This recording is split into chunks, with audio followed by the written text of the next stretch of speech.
afternoon, a very warm welcome to this special. It's time for the second T20 International. India have already won the first one by 6 wickets, but will India be able to clinch the series after winning the second T20 International? A lot to talk about. Ravi Bishnoi, and what a dream debut he's had. On top of that, is India following now a new template of going hammer and tongs right at the beginning of their innings that we saw from Rohit Sharma, and then has India found that finisher in Surya Kumar Yadav? Nikhil Narayan is here with me. Shubhayan Chakravarti joins us from Kolkata as well. Let's get straight into it, gentlemen.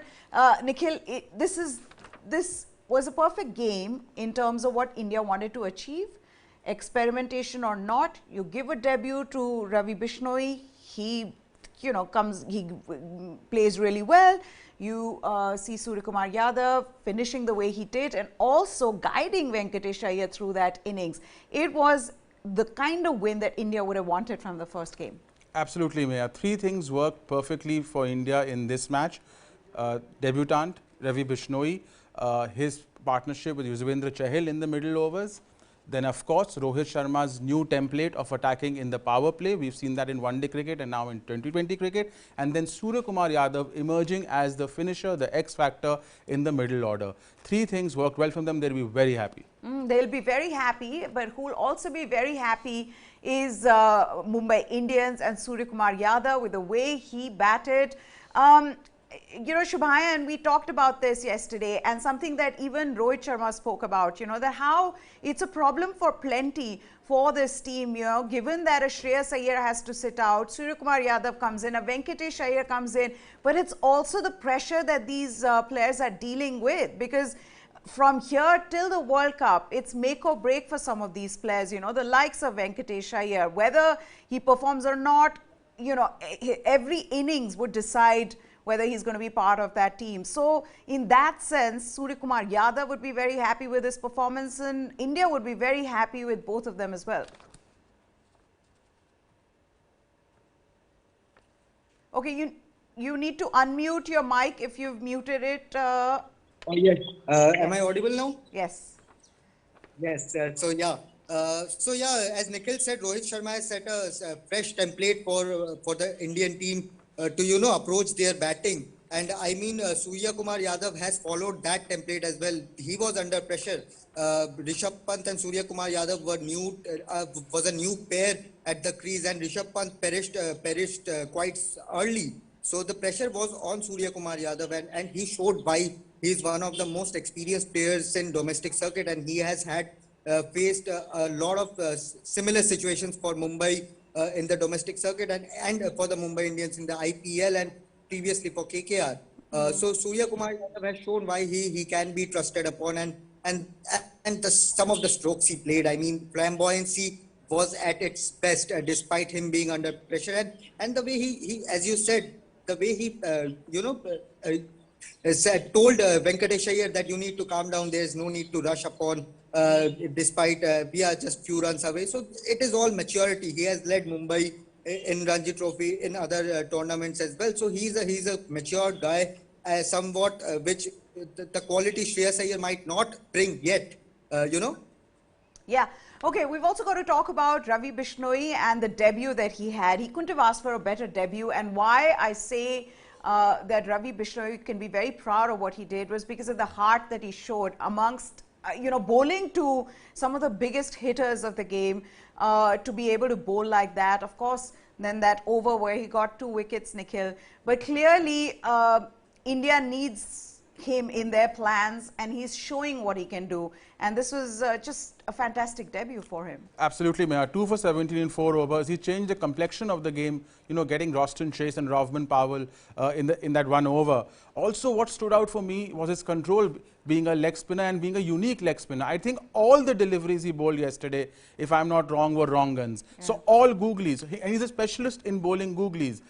17 dot balls, Maya, out of 24 bowled, 17 dot balls. It's a joint third highest for an Indian spinner ever in a T20 international, which shows his control. Also, his partnership with Yuzvendra Chahal in the middle overs. They combined to take 3 for 34 in 7 overs, and this has been a problem for India in the middle overs. more in ODI cricket, but also in T20Is lately, that they don't take wickets and they don't restrict the opposition in the middle overs. We saw it in this match that they did so. Both these unique leg spinners, one a conventional leg break bowler in Chahal, one a googly specialist in Ravi Bishnoi. So, you know, Ravi Bishnoi can bowl in the power play, he can bowl in the middle overs, he can also bowl at the death. He was the highest wicket taker of the 2020 Under-19 World Cup. So, you know, he's been in great form in Syed Mushtaq Ali Trophy. He's done well in the IPL last season. And finally, he's got his due. I think he is a special talent. And if harnessed properly, I think he can do great things for India. Absolutely. Okay, let's also talk about that new strategy that we'd spoken as the show began, Shubhayan. Something that India is clearly wanting to do. In a lot of our previous shows, especially during the T20 World Cup, I remember having these conversations where we talked about how England has a set template, you know, where they go aggressive from the word go. Whereas for India, you felt like they were being more conservative up front. And then after the debacle at the 2020 World Cup, you realize that maybe everything needs to change for India. Of course, South Africa series, another reason where, you know, the way India lost to South Africa in the limited overs format. But I think now this is a clear-cut thing that we're seeing with the team, where it is about strike rate. You know, it is not about trying to conserve your wickets. And you saw that from Rohit Sharma.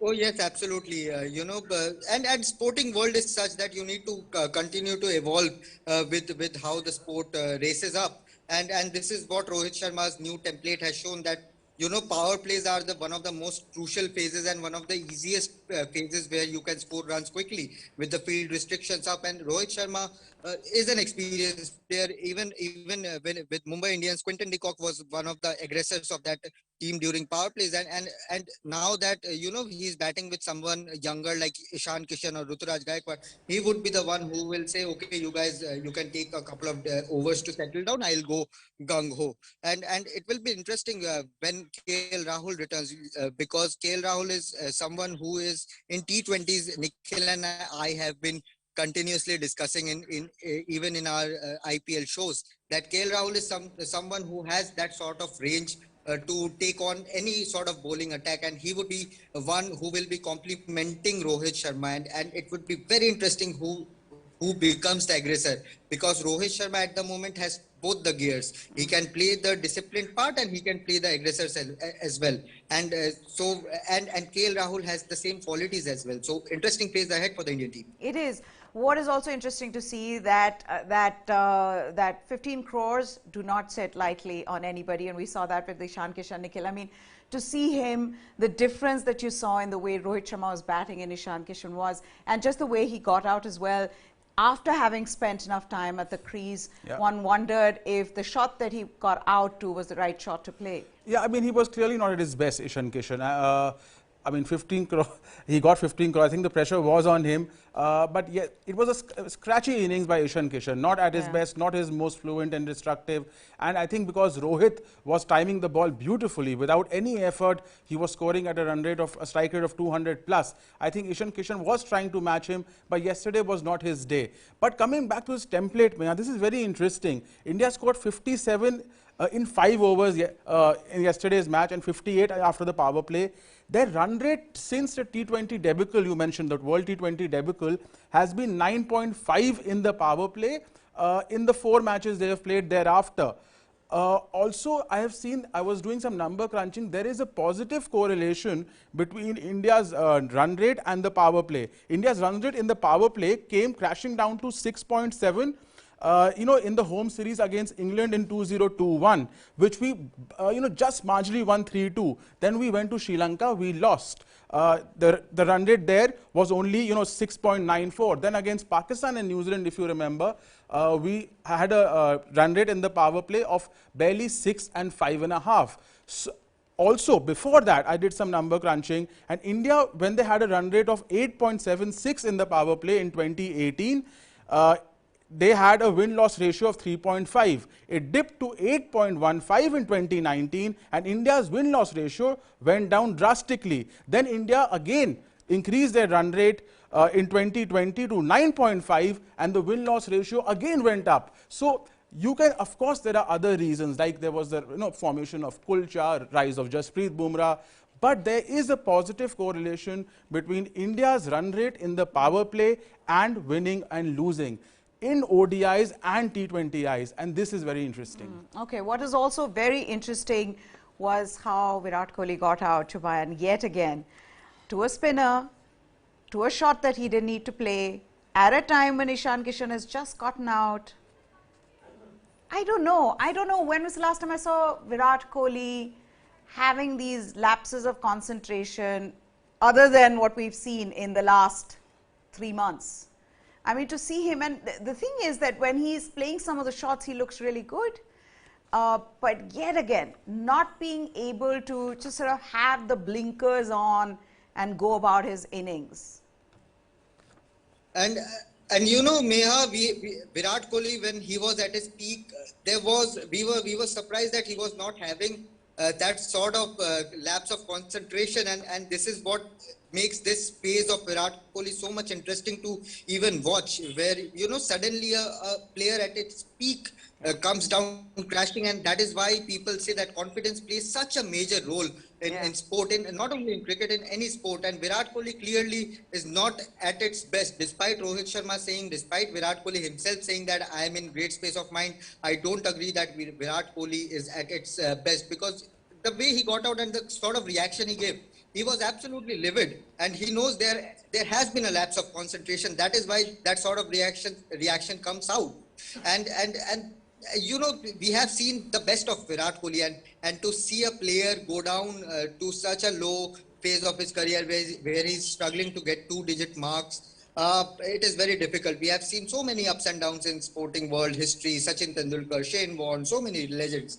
But seeing Virat Kohli go down like this, a player with so much aggression, with so much self-confidence going down like this, it's pretty hard. And I, as a cricket fan, hope that he comes back pretty strongly, because Indian team needs him, because quickly it's going to be about Indian team wanting a player who can score runs out there.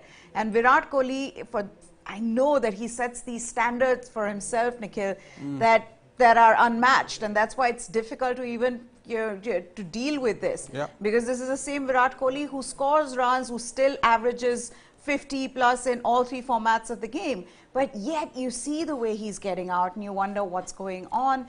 Clearly something's not right. Sometimes he wants to go aggressive, he gets out that way. Then there are times when he tries to grind it out, he still gets out. There'll be that one moment where his feet won't move and he'll edge it to the slips.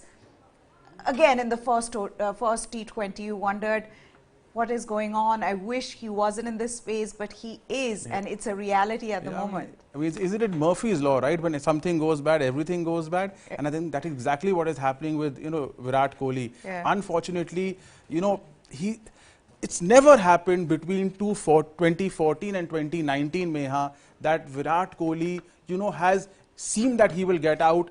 It doesn't happen. Virat Kohli, usually when he comes in an ODI and a T20I, you expect him to see the team through, bat till the death. But yesterday, after hitting a fantastic boundary against a left-arm spinner, he fell to a spinner, which is one of his problems, been one of his nemesis in the last couple of years. Slow left-arm orthodox spinners.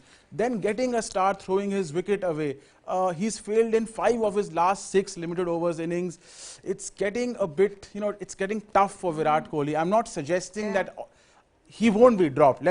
He won't be dropped, because he cannot be dropped. But maybe he'll be rested. I don't know. I think he needs a break away from cricket. It's my personal view. Possibly, though I don't think he'll ever want to himself go up and say, I want to be rested, because that's just Virat Kohli. He wants to fight it out in the middle and somehow get the form back. But it is going to be interesting. Virat Kohli is not the same Virat Kohli. We've seen it over some time now, and I don't know what's going to happen. But at the moment, Virat Kohli needs to get some runs. His fans need him to get some runs. But what about the other person who would be very happy after that auction? Nicholas Puran. Now, if Ishan Kishan found the weight of 15 crores too much, Nicholas Puran seems to have enjoyed it, because he's back in form after having been bought by Sunrisers Hyderabad for what, 14 crores? Or was it 12 crores? I'm not sure. After 10 crores... 10 crores plus, 10.75. I don't know what... 10.75, yeah. Yeah, 10.75, okay. So 10.75, but he seemed to get back into form, and the, silver lining of sorts really for West Indies, because there was nothing else that stood out. Of course, there was also the bowling of Roston Chase, but Nicholas Puran really back in form would be good for them. Yeah, I mean, see, he is an extremely talented, underline extremely talented batsman, and therefore, for him shelling out the money is sort of justified. That's what we discussed in the IPL auction review also. It's not justified for Shimran Hatmaya, unfortunately, nothing personal against him, but it is justified for Nicholas Puran, because although he failed in the 2021 IPL, scoring those 85 runs at a terrible strike rate, if just go a year back, in 2020, he scored those 350 odd runs, Meha at a strike rate of 170. His CPL strike rate is amongst the best of all time. He's a destructive player, and he's extremely talented. It's just that sometimes it gets to his head. I think, Nicholas Puran, given the additional responsibility, he can, he can produce the goods for the West Indies consistently.